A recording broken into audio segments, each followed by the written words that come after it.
Fala pessoal, tudo bem com vocês? Já comeram hoje? Estão com fome? Então pausa o vídeo, pegue uma pipoca, um Doritos, um sanduíche, um suco, um refrigerante ou então sua cervejinha e venha descobrir com a gente que sim, os juízes são pessoas como nós.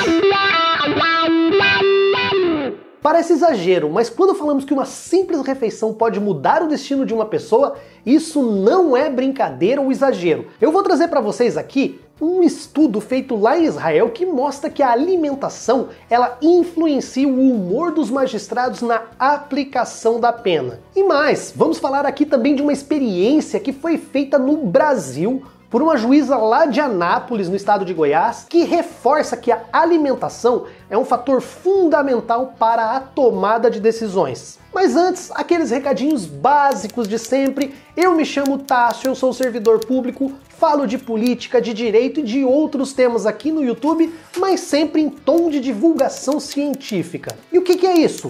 Basicamente, a gente fala desses temas sem juridiquês, sem português rebuscado, sem nada, sabe? Ou então a gente se esforça para traduzir quando ele aparece. Então você vai ser sempre muito bem-vindo aqui para participar dessa nossa pequena e agradável comunidade para a gente trocar aí essas ideias. No comentário fixado você vai encontrar um link para o nosso grupo no Telegram, além de outras redes sociais em que estamos presentes. E se você quiser, você pode nos ajudar patrocinando o conteúdo desse canal. Você pode se tornar um membro do canal, as mensalidades começam ali a partir de R$ 2,99, ou então você pode fazer um Pix de qualquer valor para esta chave que está aparecendo na tela e que também estará tanto na descrição quanto no comentário fixado. Shai Danziguera, da Universidade de Tel Aviv, Liora Avnaim Pessoa, da Universidade de Negev, em Berseba, são duas universidades lá de Israel, juntamente com Jonathan Levav, pesquisador da Universidade de Columbia e de Stanford, nos Estados Unidos, publicaram um estudo, isso já foi lá em 2011, bastante completo que mostra as relações das sentenças dos magistrados com a alimentação que eles tiveram. Esse estudo foi feito com base em 1.112 decisões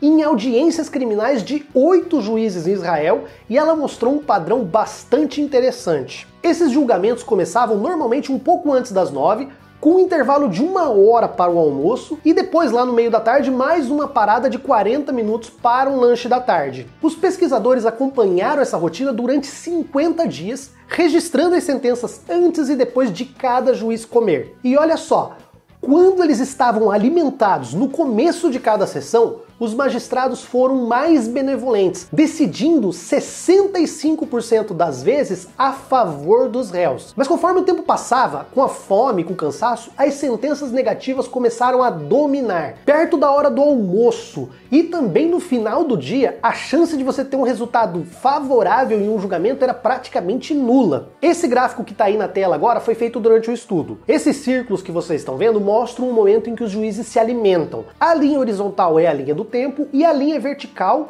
é a porcentagem de decisões favoráveis aos réus. Conforme o tempo vai passando, as decisões começam a ficar mais duras e menos benevolentes, conforme vocês estão vendo aí. Notem que quando eles fazem uma pausa para comer, novamente as decisões passam a ser mais favoráveis, elas estão mais lá no alto, no eixo vertical. O primeiro círculo é o café da manhã, antes do início da jornada, então eles vêm já bem comidinhos.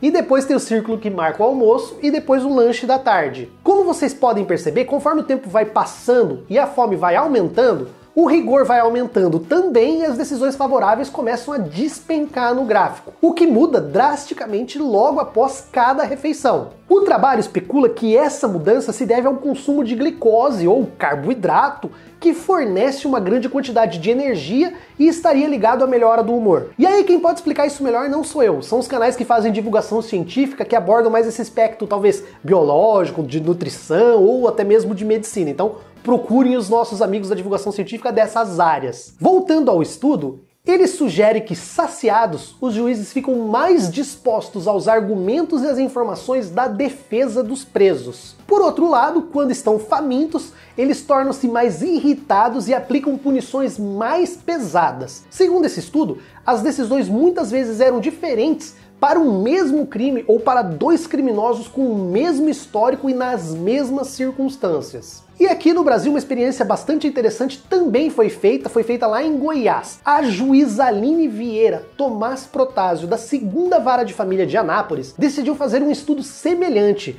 mas dessa vez com as partes no processo. Como eu já disse algumas vezes para vocês aqui no canal, a principal função do direito é acabar com as tretas, encerrar os conflitos. E a maior parte desses conflitos nem são da esfera criminal, são entre comprador e vendedor, entre empregado e empregador e também entre familiares, sabe? Divórcio, inventário ou até mesmo uma guarda dos filhos. Normalmente, os juízes marcam, antes de começar um julgamento, uma audiência de conciliação para tentar ver se as partes podem chegar a um acordo e ali ser decidido alguma coisa pelas próprias partes, ao invés do próprio juiz tomar uma decisão. E qual foi a sacada da juíza? De abril a dezembro de 2018, ela disponibilizou para as partes uma jarra de suco de uva e também uma jarra de água para o consumo durante essas audiências de conciliação. Lembrando que essa ingestão ela não era obrigatória, tomava quem queria e o que queria. E sabe o que o estudo evidenciou? Que mais de 76% das partes que ingeriram suco de uva fecharam acordo e se conciliaram, contra apenas 45% de taxa de acordo entre os que beberam somente água. Agora imagina se fosse um suquinho de uva fermentado, hein? A pesquisadora e magistrada, ela explica que normalmente as partes chegam nervosas, tensas, combativas para a audiência, e a glicose do suco poderia funcionar como um gatilho para acionar o sistema de recompensa cerebral, aquele que nos permite sentir bem-estar e satisfação. Eu lembro mais uma vez que essas explicações seria interessante a gente buscar nos canais de divulgação científica dessas áreas. Segundo a juíza, uma vez acionado, a tendência é que a pessoa se abra para a comunicação, negocie melhor e esteja disposta a ouvir o outro, ao que vai ao encontro exatamente da política conciliatória. O resultado dessa pesquisa foi apresentado ao Tribunal de Justiça de Goiás, junto com uma proposta querendo transformar esse experimento em um programa institucional, ou seja, um protocolo que viabilizaria a disponibilização desse suco em todos os fóruns e comarcas do estado de Goiás. E eu sempre me lembro de filme de máfia, ou então filme de negociação política, não só filme, mas eu acho que na vida real mesmo, geralmente são feitos banquetes, são feitas aquelas mesas cheias de comida e bebida e tal, onde as pessoas vão negociar às vezes o futuro das nações, e eu acho que isso faz bastante sentido também, né? Eu já tenho alguns vídeos aqui no canal, como que nós falamos do juiz de garantias, ou sobre a questão das vieses processuais de quem se envolve, né, diretamente na investigação. Eu também tenho vídeos em que eu falo da questão do elitismo na carreira dos magistrados, da questão das eleições e tal, e aqui vem sempre a mesma reflexão. Será que seria possível extirpar, tirar de uma vez por todas a subjetividade dos juízes? A exemplo da polêmica do vídeo do Átila sobre ideologia, é possível um magistrado ele não levar para um processo a sua formação, a sua identidade, a sua ideologia ou até mesmo a sua fome? Imagina um juiz com dor de cabeça ou então, sei lá, cara, com hemorroida. Os juízes são seres humanos tão falíveis, influenciáveis e suscetíveis a qualquer um desses problemas, tanto quanto nós. E é por isso que nós precisamos sim de ter uma segunda e uma terceira instância. Isso ainda que nós tenhamos no futuro algoritmos e tecnologias que possam talvez minimizar essas subjetividades. E eu falo minimizar porque eu acho que seja impossível você tirar toda a subjetividade, porque vai existir a subjetividade de quem programou esse algoritmo. Então, pessoal, antes de vocês tomarem a decisão de curtir ou descurtir esse vídeo, vai lá e come um lanchinho, tome um suquinho bem docinho, e aí você volta aqui e avalia o vídeo melhor, entendeu? Aí você deixa aquele seu comentário e também se inscreve no canal se você não tiver inscrito. Não, pessoal, brincadeira, pode deixar o like agora, deixar o comentário agora, porque eu sei que se vocês forem pra cozinha, vocês não voltam mais, beleza?